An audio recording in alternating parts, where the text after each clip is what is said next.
this problem, the function is x times x minus 15 to the second power on the closed interval 0, 15.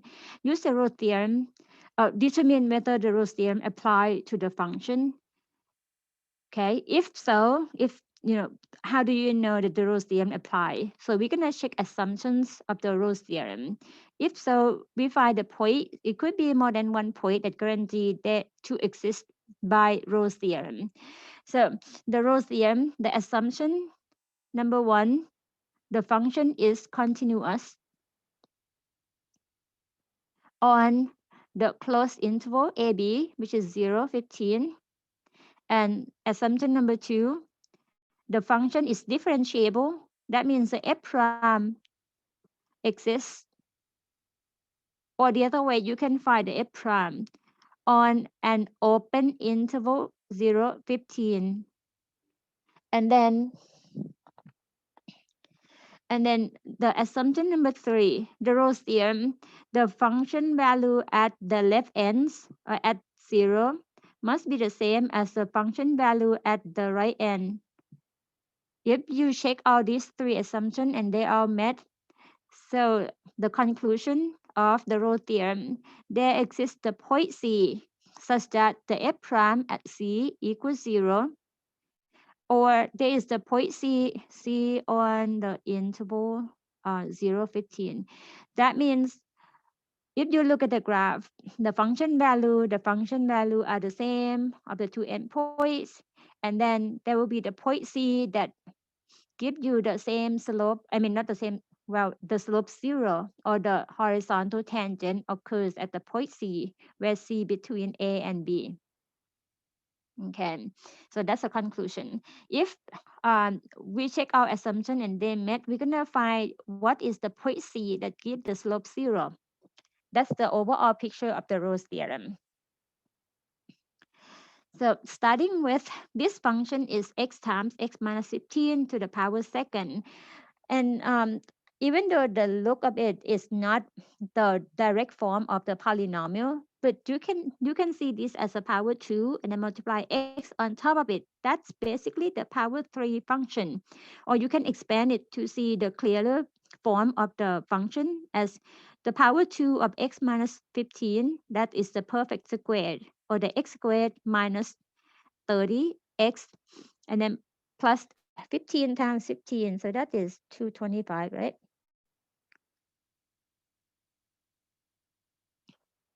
Is that right? 225 for 15. Or you can rewrite it as x to the third minus 30x squared plus 225 times x. And that's the clear form of the polynomial degree 3. And then what we're going to do next is to oops, sorry. Yeah, I just checked the answer. That's 225. So then, since this is a polynomial, assumption number one, the f of x is, we just mentioned about polynomial. That's a guarantee that the function is continuous everywhere. It's polynomial. So f of x is continuous on the closed interval 0, 15. Okay, number one, check. Number two is a function differentiable. And we just verify by finding the derivative. Let's see if there is any restriction point or the point that make it undefined. Or look at the form of the f prime, whether there is any point within the interval that we have to omit. But this one, again, is a polynomial, is clean enough to see the derivative is back to another form of polynomial. So as we find the derivative, the f prime is 3x squared minus 60 times x, and then plus 225. Okay, if you don't expand it in the polynomial form, you can use the product rule from the direct form of the function to find the derivative. So it doesn't matter. So this is 3x squared, sorry. So f prime is polynomial. So then we can say f of x is differentiable on the open interval 0, 15. Okay, number one, check. Number two, check. We check number 3 or the third one. The endpoints at 0 and at 15. The function at 0, plug it in, is we can see that we have x at all term. When you plug the 0 in, you're going to get 0. And then check at the point x equals 15. It might be easier to check the original form, to plug in at the original form, because we see the factor like x minus 15, x as the 15. Okay, so then we get 0 as well. So with this assumption number 3, we can show that f0 equals f15. Then that, since it satisfies all assumptions of the Rolle's theorem, so the conclusion, so then there exists the point C, there at least one value C on the open interval 0, 15, such that the f prime at C equals 0. Okay, and f prime, we just use whatever we found for the assumption number 2, but we replace x with the C value. Okay, and then set it to be 0.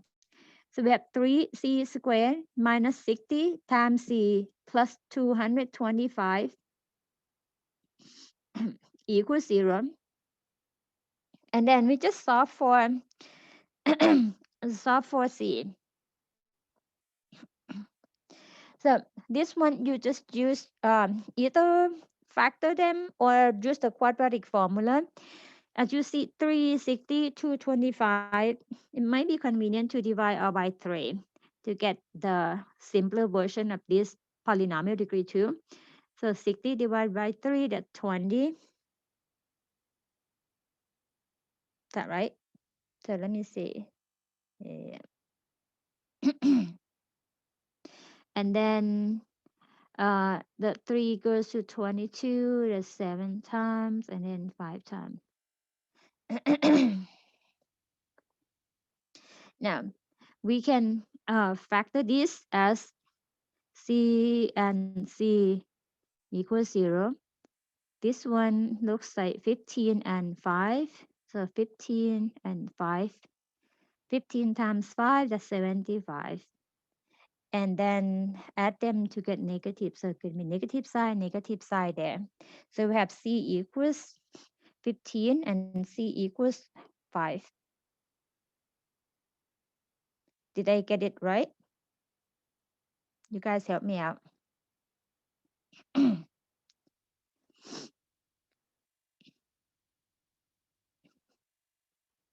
Okay. With that, um, so then we can get two values that C equals 15 and C equals 5.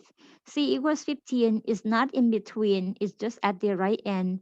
So we just ignore this number, and then C equals 5 is the one that will give you the slope 0. Okay. Oh, actually, this one, 3 times 7. Yep.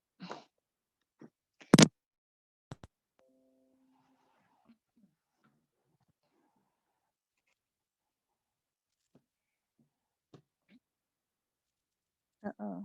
Hang on a second. Speaker.